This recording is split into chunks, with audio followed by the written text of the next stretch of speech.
iPhone is an absolutely amazing platform with over 500,000 applications. However, with so many apps and not a great way of browsing, some of the best apps go undiscovered. I'm here to talk to you about my top 5 iPhone games you probably haven't heard of. I'm Quinn of Snazzy Labs. Let's begin. The first application we're going to be taking a look at is Muffin Knight, which is 99 cents in the App Store. Now, from the main menu, you can see that there is a single player as well as a multiplayer mode. Now, multiplayer is pretty awesome because if you have other friends who have Muffin Knight, you can play on a local Wi-Fi network or you can play online with other gamers. Now, the basis of the game is pretty simple. You need to eat muffins, and a lot of them. Now, every time you eat a muffin, your avatar changes, and with each avatar, they carry different powers. Some avatars are better than others, and your initiative behind the game is to not only collect muffins, but destroy the sheep as well. Now, your enemy varies depending on your level, and so does the soundtrack, making it always fresh and new. One of the things that you do have to be careful with is not to let your enemy fall in that main crevasse, as you see there. If they do fall in that, they're going to become angry and they come back stronger than ever. There are some enemies that require multiple hits to be killed. They're much larger, they're much faster, and of course you need to be ready for that. As the levels progress, things get more difficult. There's more enemies, they're faster, they're stealthier, they're stronger, and it becomes an increasingly big battle to beat them. Now, as you can see, you can level up your characters as well, which makes it always refreshing and new. It's a lot of fun, and I highly recommend it for 99 cents.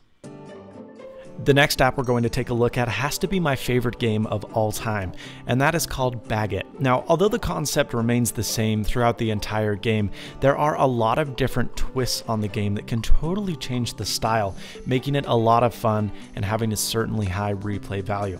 Now, as we can see, the concept is really pretty simple. You need to stack groceries inside of a grocery bag without trying to damage very many.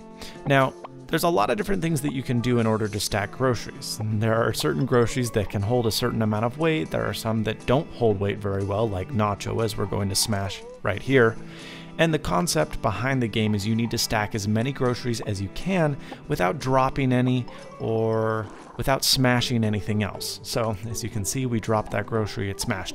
So you have to be fast, you have to be quick, but you also have to be efficient, and you can't really noodle around because there's not a lot of leeway or margin for error. Your final score is determined by a bunch of different variables such as the speed and efficiency in which you can stack, as well as a final bag shake test, as you can see here. Now, ideally nothing would smash, but we do end up smashing cereal, and I do get docked points for that. Now, I still get 3 stars since this is one of the first levels. However, I would get a higher point score had I not smashed that cereal box. It's a lot of fun. There's lots of game variations where you have to destroy groceries, protect them, and a bunch of other game modes, making this a really fun game that has a super high replay value. Now, this next game has to be probably one of the weirdest freaking games I've ever seen, but it is an extreme amount of fun. It's called Save Toshi, and the goal of the game is to get the girl onto the dance floor. Now, all you have to do to get her onto the dance floor is shoot tennis balls at different objects, which will react with the tennis balls in different ways. For example, wood brittles and stone just moves. Now, there's ice, there's a bunch of different things that interact with the tennis balls in different ways, and although the first couple of levels, as you see here, are insultingly easy, there's about 90 levels, and come level 30 or 40, things start getting pretty hard.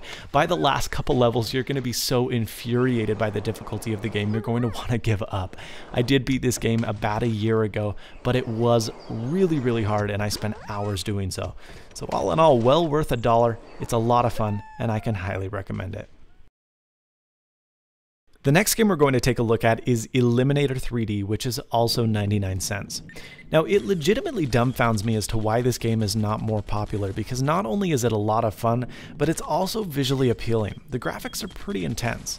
Now, it does remind me of an old school arcade over-the-head shooter because it carries a lot of the same concepts. It is very much a coin-op game in the sense that when you die, you're dead. There's no saving, you have to start over from the very beginning, which can be a little bit annoying at some times. Also, and this is a little bit odd, you can choose from any of the 4 levels. Now, 4 levels doesn't sound like many, but I can promise you it's going to be really, really difficult. I've only completed the first level maybe 2 or 3 times, and that's it. I haven't gotten more than halfway through any of the other levels because they're so tough.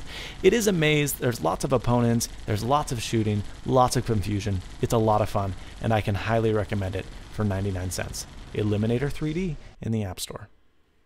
Now the last game we're going to take a look at is Gravity Rocks, and again this has to be one of my favorite iPhone games.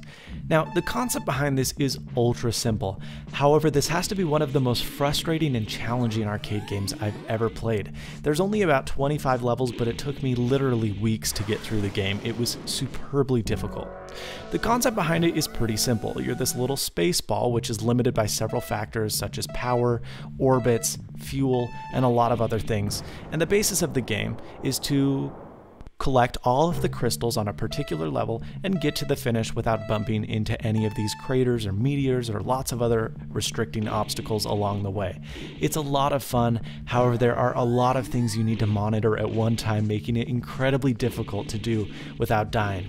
That being said though, it is a very, very well done game. The graphics are gorgeous, the gameplay is superb, and I cannot recommend it any more highly. Gravity Rocks, 99 cents in the App Store.